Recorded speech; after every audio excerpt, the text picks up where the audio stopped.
Welcome back to More Sports and Les Levine, the weekend winners edition. We have talked and heard from some of the Indians' young outfielders.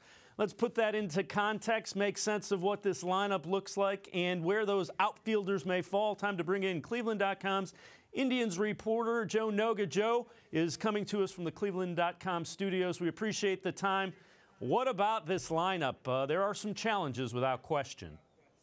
Well, I think so. I think you're looking at replacing players that have left in terms of Brantley and Chisenhall. Right now, Cabrera isn't in the fold, but that's to be determined.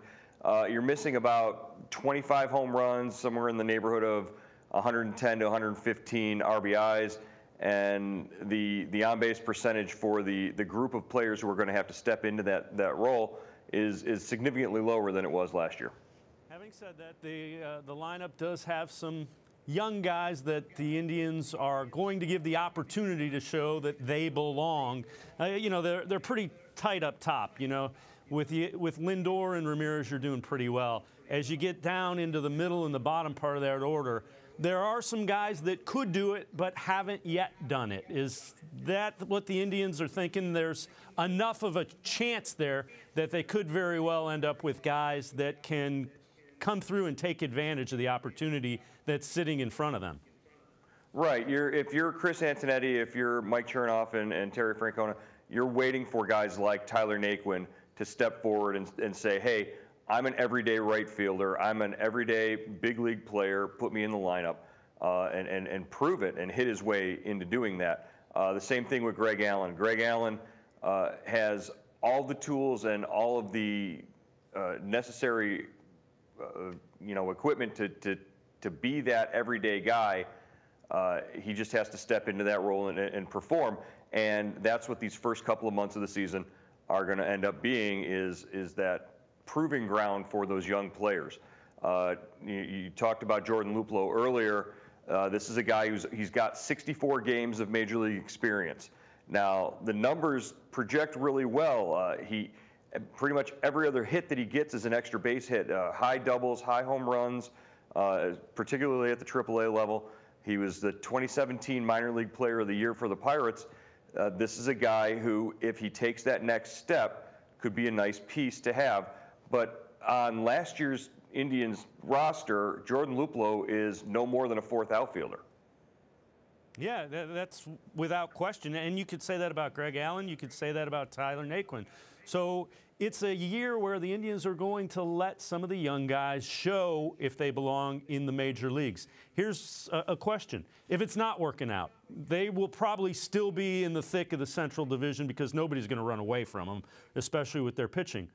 Could you see a trade deadline trade that they end up giving up one of those elite starters, you know, a Bauer, a Kluber, somebody at the front end of that rotation? I think that's a definite possibility, a strong possibility, especially if the scenario plays out the way that you described there, with them not necessarily running away with the division, but being in sort of a dogfight and needing that extra bat, needing a guy who can protect that top of the order with Lindor and Ramirez, because the strategy is going to be if you're a team, you know, challenging the Indians, you know, you could walk the bases loaded in the first inning and then strike out the next 3-4 guys because you're going to be facing guys like Bowers and Leonis Martin in the order. Will they go out and find somebody? They've already had trade discussions. That's why this offseason was so important. You know, testing the waters for Kluber and for Bauer was, you know, they know what teams are willing to part with and how much their asking price should have to come down if they need to, because you're not going to get value during the season, the same kind of value for a Kluber or a Bauer that you would in the off season, where you could have traded them for a full season of work.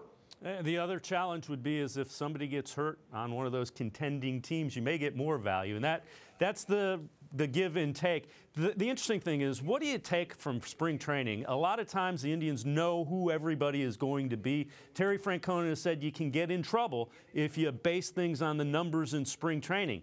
There's got to be some of that this year with all these young guys.